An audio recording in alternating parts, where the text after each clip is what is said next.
Hey folks, it's officially time to talk design principles. Now, there's this website that I came across a while back called webpagesthatsuck.com, and their tagline is Learn good web design by looking at bad web design. Some of the sites on here are pretty bad to the point that it's comical, but sometimes seeing these exaggerated versions of bad design helps me realize that there are moments where I'm committing similar atrocities. Let's actually take a look first at my favorite example of a bad website, gatesandfences.com.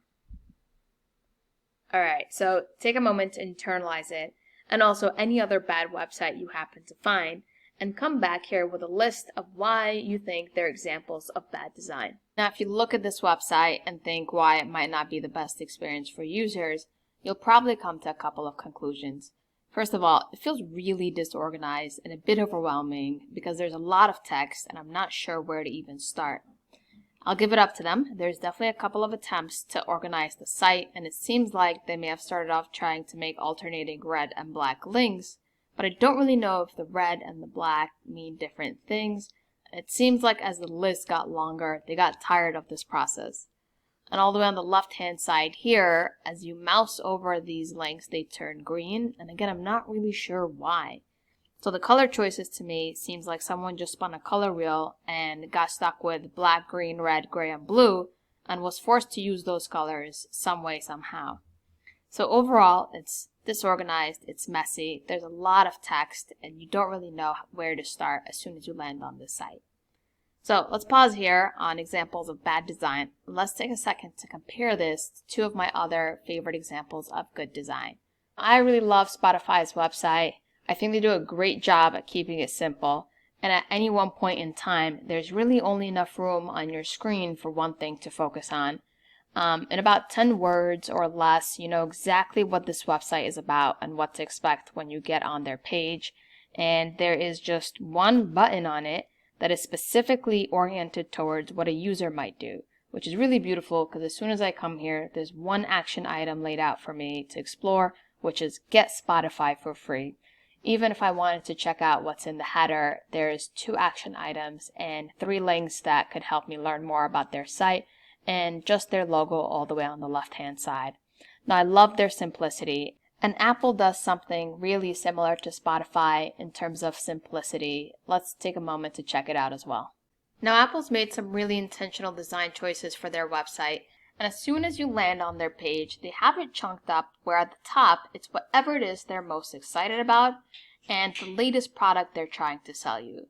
Right now, that is the iPhone 13 Pro, and this section is really simple, and this intentional simplicity is really powerful, because they're able to get you to focus on whatever it is that they want you to focus on, and they make it really easy for you to navigate this section with just a title, a little bit of text, and a link to learn more, and also a link to buy.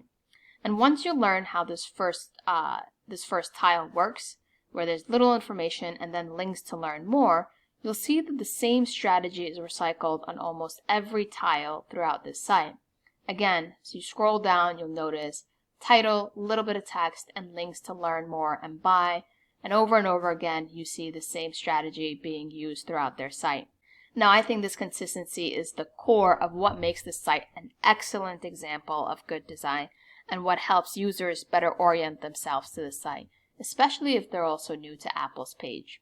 Now, when we're thinking about these principles of consistency, we want to make sure that the websites we put together look a lot more like Apple and Spotify's website and a lot less like Gates and Fences. I think there's always this disconnect whenever we start talking about design skills, and some folks immediately think the issue is with their HTML skill set, and that's not really it. It's not that you need to get better at writing HTML and CSS. It's actually that you need to get better at restraining your HTML and CSS. So if bad design is abrasive colors, disorganization, too much text, and very little negative space, really just a busy website, then good design is the opposite of all this. It's using colors, fonts, and layouts to help you focus and not distract your users from the purpose or the message of your page. And there's been many moments where I've started designing my website without giving much thought about how I want it to look like, and that ends up wasting a massive amount of time. And one of the best things I've learned, and you can also do, is take some time at the beginning and draw out what you want to build and make sure that it looks the way you want it to look.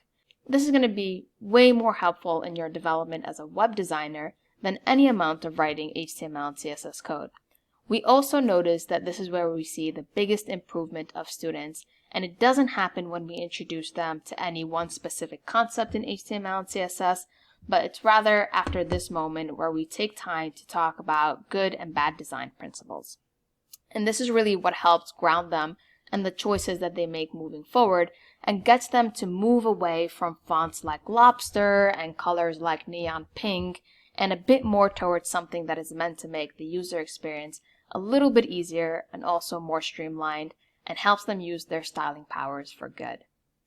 Alright folks, so that really wraps up our discussion on design principles. Hope you have a great time introducing this concept with your students, and we'll see y'all in the next video.